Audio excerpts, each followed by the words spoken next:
Hey everyone, and welcome back to my channel. My name is Josh, and this is your fourth stimulus package and news update. In today's video, we have a lot of news to get into, but first, if you would like to receive 2 free stocks from Webull valued up to $2,300, make sure to claim them by clicking my link, which you will find in the description box below. Okay, so we are now just 2 days away from a government shutdown, with members of Congress still coming up short in reaching a deal on funding the government. And yesterday, the House Freedom Caucus sent a letter to the Senate Minority Leader, Mitch McConnell, urging him to use all procedural tools at his disposal to deny timely passage of the continuing resolution unless it prohibits funding for the vaccine mandates. This is something the House Freedom Caucus and many Republicans are firmly against: vaccine mandates, requiring citizens and residents of this country to get the vaccine in order to continue working their jobs or really just participate in society. In the letter, they wrote, "Dear Leader McConnell, today the House of Representatives will pass, over our objection, a continuing resolution to fund the government without ending any President Biden's very damaging, un-American, and in the worst cases, unlawful vaccine mandates. As you know, the current government funding mechanism expires on Friday night. Thus, the Senate Republican Conference enjoys important leverage against those mandates. We therefore write to you to request that you use all procedural tools at your disposal to deny timely passage of the CR unless it prohibits funding in all respects for the vaccine mandates and enforcement thereof. Respectfully, House Freedom Caucus." So far, 2 conservatives leading the movement to hold up the funding bill are Mike Lee and Roger Marshall. They're willing to stand up to the vaccine mandates even if it means a government shutdown. However, other Republicans are more willing to go along with them in fear that allowing for the government to shut down, it could give Democrats a political lifeline. At the moment, Biden's approval rating is at 40%, but if it's seen by the general public that Republicans allow for a government shutdown to take place, they may be the ones taking the blame. So attention would then go from Biden's rising inflation, high unemployment, and slower recovery to Republicans forcing the government to shut down. Some Republicans are in fear that the attention gets shifted away from the current problems of the Biden administration. Now, if they end up working out some type of deal by Friday on a CR deal to fund the government, it would end up getting extended into either late January or possibly the middle of February. Okay, so in some other news, even though it looks like there won't be a widespread stimulus check for all Americans, we have seen some states over recent months send them out to certain residents. In Maine, for example, many residents are receiving $285 payments if they qualify. In total, over 500,000 residents in Maine will be receiving the $285 payments, and as long as they earn less than $75,000 per year as a single filer or $150,000 per year as a joint filer, they will be eligible to receive the money. It is also being noted that the state will be issuing anywhere between 5,000 to 25,000 checks on a daily basis over the next 6 weeks, and in total, this is costing Maine around $150 million.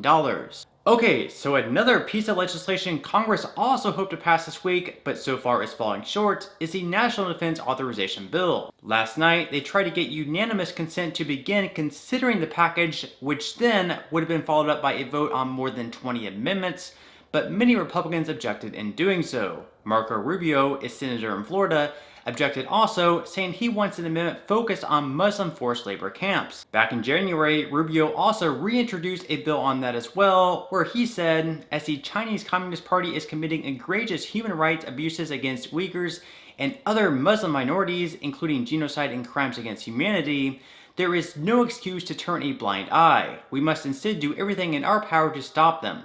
My bipartisan bill would ensure that the Chinese Communist Party is not profiting from its abuses by stopping products made with Uyghur forced labor from entering our supply chains." Senate Majority Leader Chuck Schumer ripped into Marco Rubio for blocking the National Defense Authorization Bill. Watch. The members and the public as to what has happened here, which is just a sad, tragic, and almost absurd point.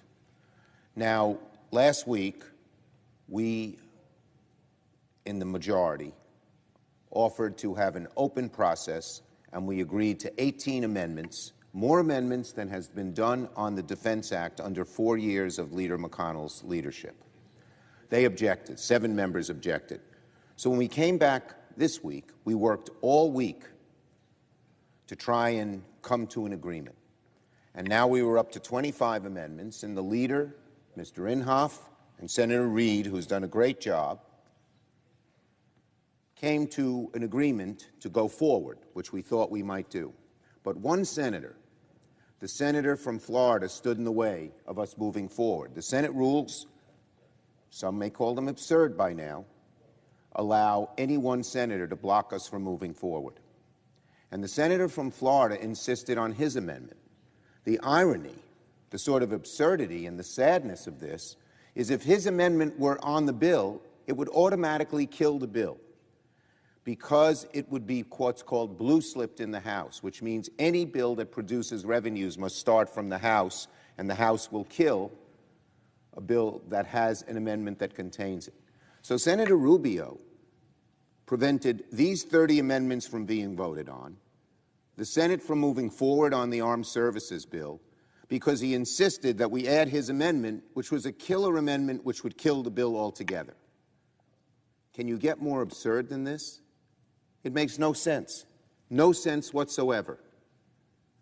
I would ask Marco Rubio to sleep on this overnight. Senator Rubio, his bill, which had already passed the Senate separately, will not accomplish what he wants because it'll just blow up the entire bill, the entire Defense Authorization Act. But instead, he came to the floor and objected when both Democratic and Republican leaders said we want to move forward. And so we can't move forward. This will be the first time that an NDAA bill has not moved forward, and it all falls on the shoulders of one senator, Marco Rubio. Now, I would hope my Republican colleagues who are listening to this, who have things in the bill they want, would go to Senator Rubio and ask him to back off so tomorrow morning we might get started. But the odds of that are slim. The odds of that are slim. I must say, Leader McConnell, Senator Inhofe, the ranking member, as well as Jack Reed and myself, have worked hard together to accommodate senators whenever we can. And that's why we had a list of 25 amendments. That's why we were prepared to sit here on 15-minute intervals and churn through those amendments. But the Rubio amendment is a poison pill in the sense it blows up the whole bill. Any one member of the House can say, I object to the bill, and of course one would, and that would be it. So how does it help move forward on the NDA bill? How does it even help Senator Rubio's goals with the Uyghurs? By insisting on preventing anything from moving forward unless his proposal gets in the bill, which would destroy the bill. That's the absurd place we are in tonight. It is regrettable. It is sad.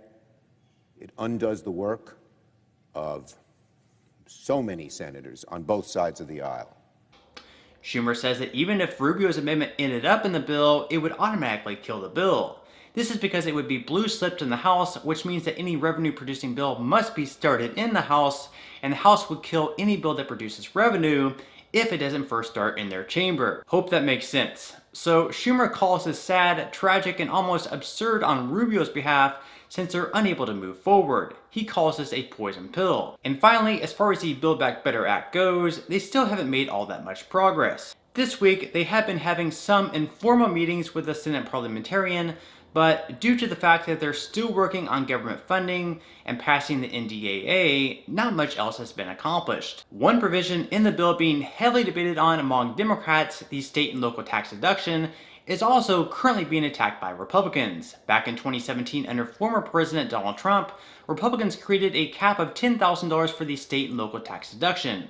Many Democrats, specifically in high tax states, are wanting to raise this cap up to $80,000, and because of this, Republicans are calling this a blue state billionaire bailout, as they would mainly benefit the wealthy. But again, obviously, there's still a long way to go before this bill gets passed, despite Senator Schumer saying that he would like to have it done before Christmas. All we can really do is just wait and see.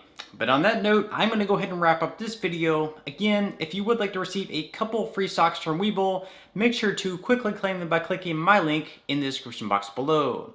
To receive the first free stock, you will need to fully open an account. Then to receive the second free stock, which will be valued up to $2,000, you'll need to make a qualifying deposit of at least $5.